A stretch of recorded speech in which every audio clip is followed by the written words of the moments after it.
Então, pessoal, né, voltamos aqui agora com o contexto bíblico do Evangelho de Mateus. Mateus, né, que foi uma testemunha ocular de Jesus, né? Nós temos 4 evangelhos: Mateus, Marcos, Lucas e João. Dos 4, nós temos Mateus, testemunha ocular. Lucas e Marcos não foram testemunha ocular, eles andaram, né, com o apóstolo Paulo. E depois nós temos João, que é uma testemunha ocular também.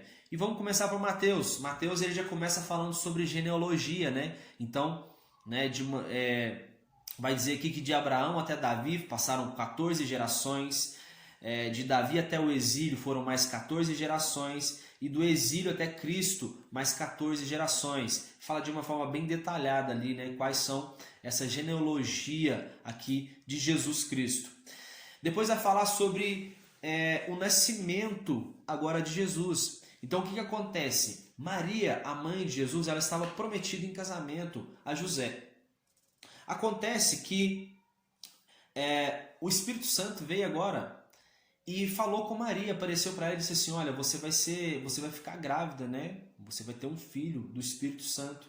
E pode ficar tranquila, né, que o anjo vai aparecer também para José e falar com ele. Então, quando José ele ficou sabendo dessa notícia que Maria estava grávida, ele agora pensou sozinho, dizendo assim: olha, eu vou procurar, né, abandonar ela de um modo bem aqui escondido, né, para que ninguém fique sabendo. Eu não quero expor Maria. Só que acontece que aí o anjo veio e apareceu para José agora e disse assim: olha, não tema em receber Maria como a tua mulher, né, porque ela está grávida do Espírito Santo, vai nascer um menino, esse menino você vai colocar o nome dele de Jesus. Então, José, ele acredita nessa visão.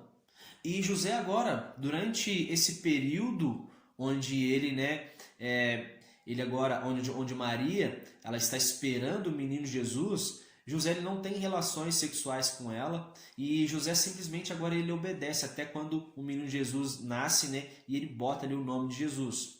Então o que acontece? Depois disso, a Bíblia agora vai nos falar sobre a visita dos sábios do Oriente, né? Então, após o nascimento de Jesus, o livro de Mateus vai falar que alguns sábios, eles vieram do Oriente, né, para poder adorar ao Senhor, né, ao menino que havia nascido, o grande rei dos reis havia nascido, porque eles tinham seguido a estrela. Eles estudavam, né, sobre isso, e as estrelas estavam indicando que o rei dos reis iria nascer. Então, quando o rei Herodes e toda Jerusalém ficou sabendo dessa notícia, que havia de nascer o rei dos reis, eles ficaram perturbados. Então Herodes agora ele vai mandar perguntar ali para os príncipes, sacerdotes e os mestres da lei, dizendo: olha, aonde é que vai nascer o Cristo? Aonde vai nascer esse homem? E aí os escribas e fariseus vão dizer assim: olha, ele vai nascer em Belém da Judéia, porque assim descreveu o profeta Miqueias. O profeta Miqueias havia falado disso. Então, né, vai cumprir o que agora o profeta tinha dito. E aí o Herodes vai chamar os sábios, né, e dizendo assim: olha, aonde exatamente que vocês viram essa estrela, né? Porque assim, olha, quando vocês acharem realmente esse menino, você fala para mim, né, que eu quero ir adorar eles. Só que na verdade Herodes não queria adorar, né, o menino Jesus de jeito nenhum. Então, os sábios eles partiram, a Bíblia em Mateus vai dizer que eles entraram numa casa, encontraram um menino com Maria e prostrados adoraram. Entraram numa casa, encontraram Maria, né, e o menino, e eles prostraram, adoraram, e eles deram ali, né, incenso, ouro e mirra para Maria e para José. Então depois aqueles sábios eles foram avisados em sonhos que não era para eles voltar para Jerusalém para avisar Herodes, porque Herodes queria matar o menino Jesus. Então eles obedecem e vão por outro caminho. Então vai passar também agora o José, ele vai ser avisado, né, também em sonho, de que é para ele poder fugir, né, ali de Belém da Judéia, para ele ir para o Egito. Porque Herodes tinha sabido, ficou sabendo, né? Depois que passou um tempo, passam-se 2 anos ali. Então Herodes fica sabendo, ele vê que ele foi enganado, né, pelos sábios.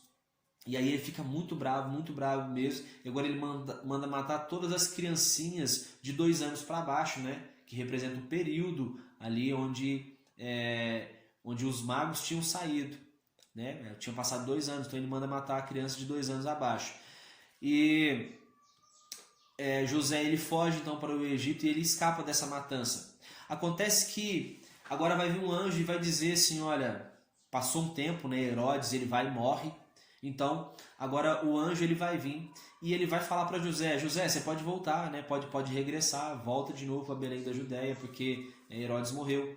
Só que estava governando ali, né, na Judéia, Aquelau, que era o filho, né, de Herodes. Então ele ficou com medo de voltar para sua terra e agora José ele vai seguir então ali para Galiléia para se cumprir o que foi escrito, né, pelos profetas, né, que Galiléia que ficava ali próximo a Nazaré. Então para se cumprir o que foi dito também pelos profetas, né, que o Cristo ele seria chamado de Nazareno. Naqueles dias, vai dizer aqui agora a Bíblia Sagrada, falando que surgiu, né, João Batista ele pregando no deserto, né? João Batista ele pregava ali arrependimento, ele estava pregando ali no deserto da Judéia. E vinha gente, né, de todo lado das províncias do Jordão, de todo lado para poder batizar com João, e eles confessavam os pecados e eles eram batizados. João então, ele começou a batizar até mesmo os fariseus e os saduceus. Só que o João repreendia a eles dizendo assim, olha, raça de víboras, sabe, tipo assim, ó, quem vos ensinou a fugir da ira vindoura? Produzam frutos dignos de arrependimento, porque na verdade João estava batizando, eles confessavam os pecados, mas eles tinham que mudar de vida. Então, na verdade, os saduceus estavam indo ali por desencargo de consciência, eles só mergulhavam na água, né? Eram batizados com a ideia de que, tipo assim, ó, a gente já está perdoado, né? Só porque a gente batizou, a gente já está perdoado. Não, eles tinham que produzir frutos dignos de arrependimento. Então, né, aí é o primeiro aprendizado que a gente tem sobre batismo. João já repreendeu essa classe de religiosos que batizava pensando que ia ser perdoado, mas não mudava de atitude. Então, João ele vai dizer assim, olha, eu batizo, né, com água para arrependimento, mas entretanto vai vir um outro que eles vai batizar vocês com o Espírito Santo e com fogo. Então, ali veio Jesus então da Galiléia ao Jordão para ser batizado por João.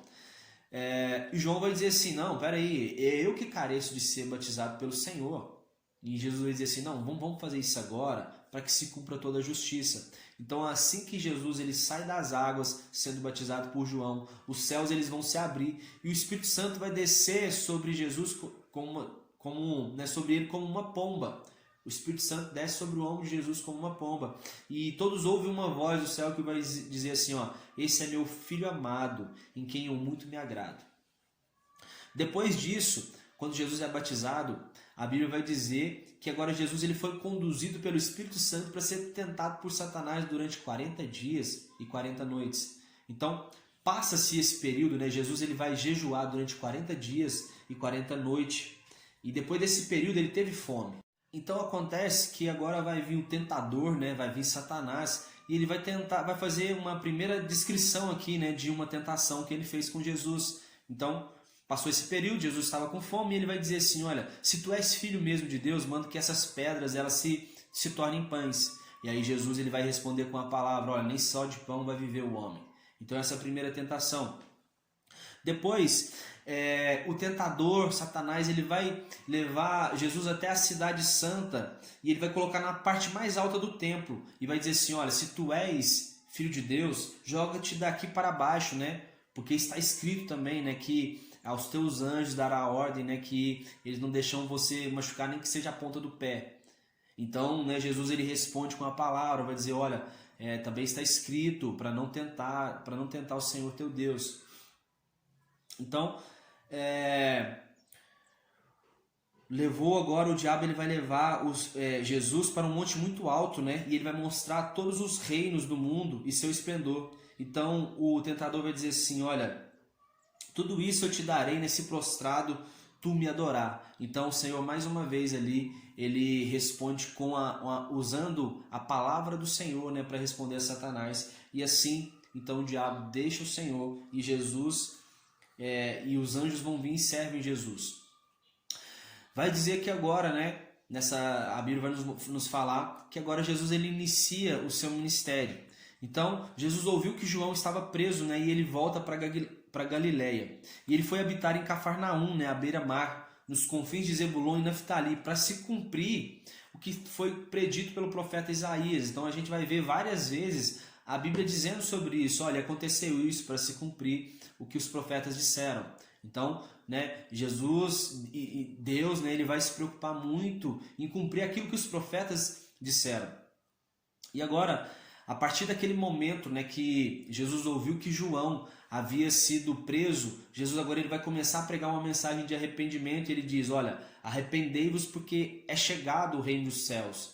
Então agora, a partir do momento que João sabe que Jesus sabe que João está preso, essa é a mensagem que Jesus começa a pregar.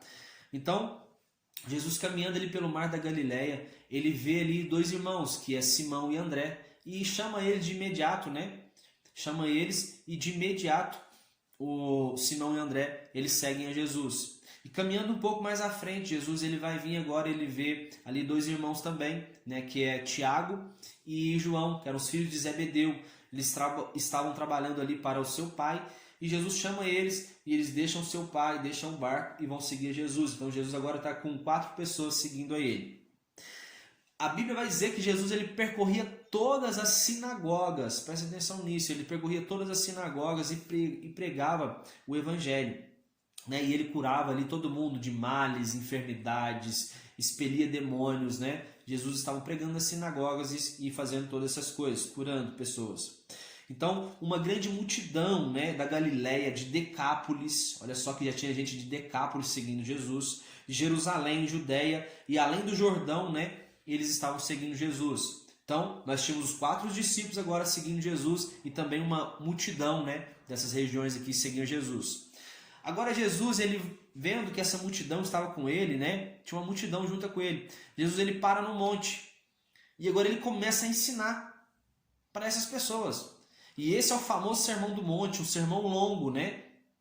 Agora Jesus ele começa a falar esse sermão famoso do monte e ele começa a dizer assim, olha, bem-aventurado os pobres, bem-aventurados os que choram, os humildes, os que têm fome, os misericordiosos, os limpos de coração, os pacificadores, os que sofrem perseguição por causa da justiça, né?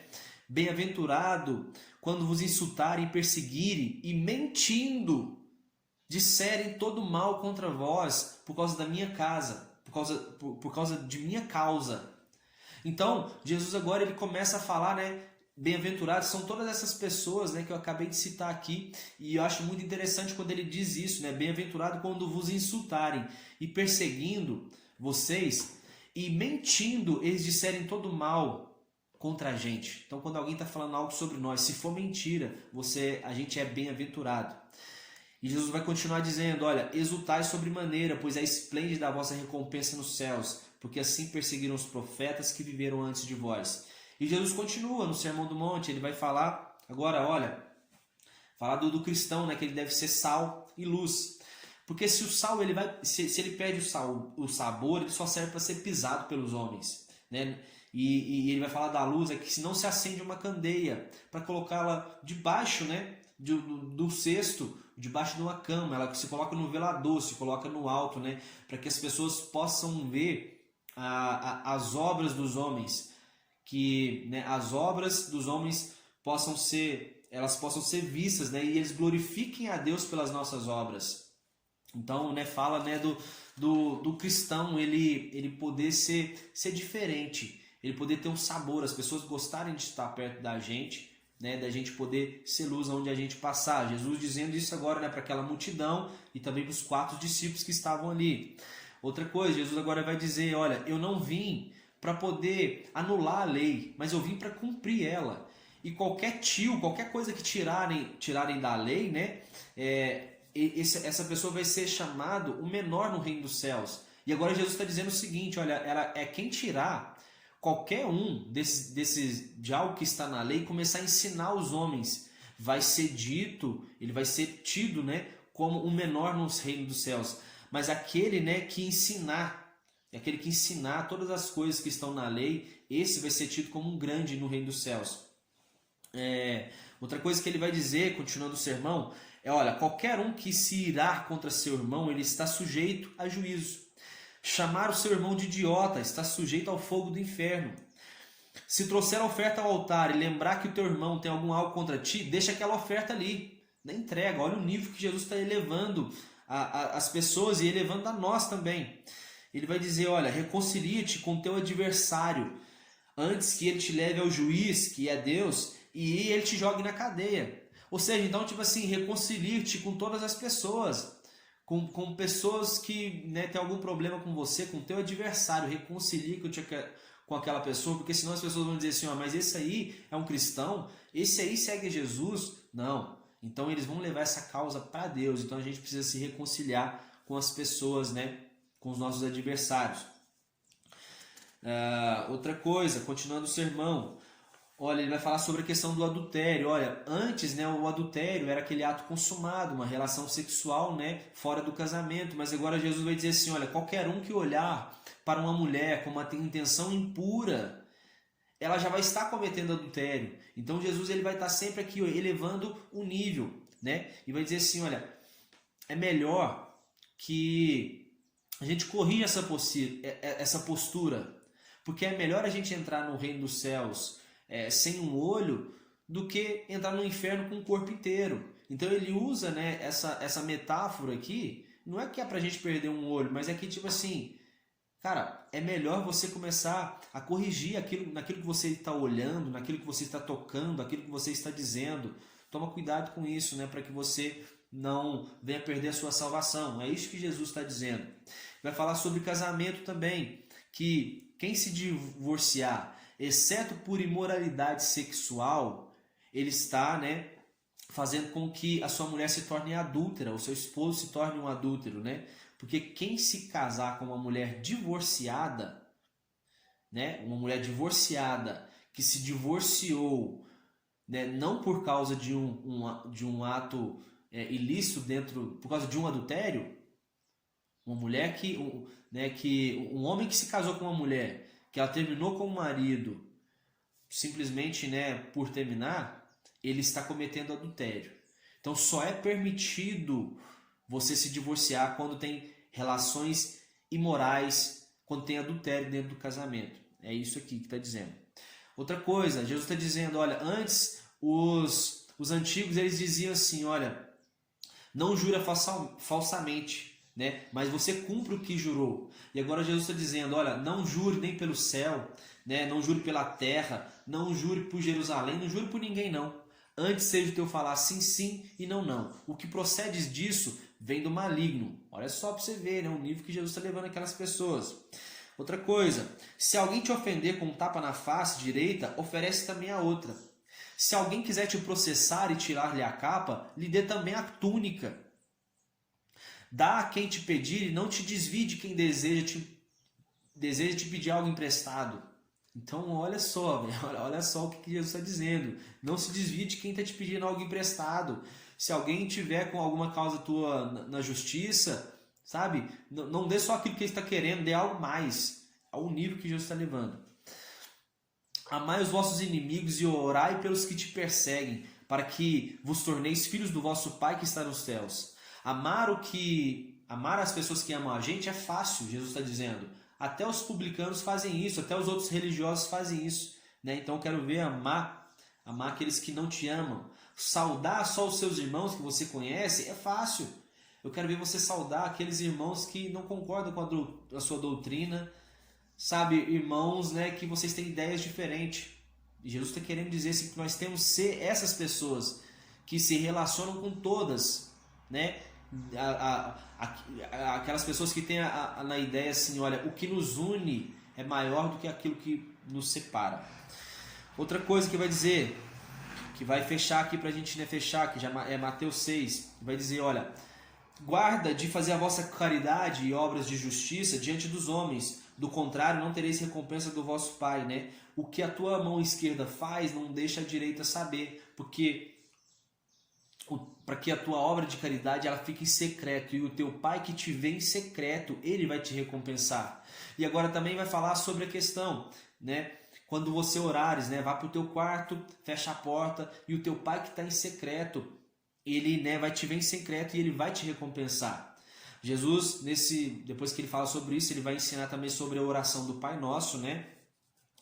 Fala sobre a oração do Pai Nosso.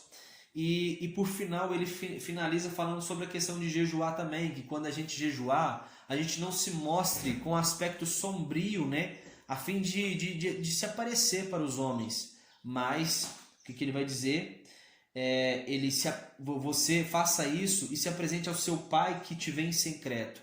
E o teu Pai que te vê em secreto, ele vai te recompensar. Então, em Mateus 6, é muito comum a gente ouvir, né, sobre da gente entrar no nosso quarto, fechar a porta, né, ficar em secreto, que o nosso Pai que nos vê em secreto, ele vai nos recompensar. Só que Mateus também está falando sobre a questão de quando a gente for fazer uma obra de caridade e quando a gente for jejuar, a gente também faça isso em secreto, para que o nosso Pai que nos vê em secreto, ele venha nos recompensar. Então aqui vamos terminar essa primeira parte aqui do Evangelho de Mateus, né? Ainda não terminou o Sermão do Monte, né? Ainda tem mais coisas que Jesus aqui diz e daqui a pouco a gente volta com mais. Que Deus abençoe cada um de vocês. Tamo junto e até mais.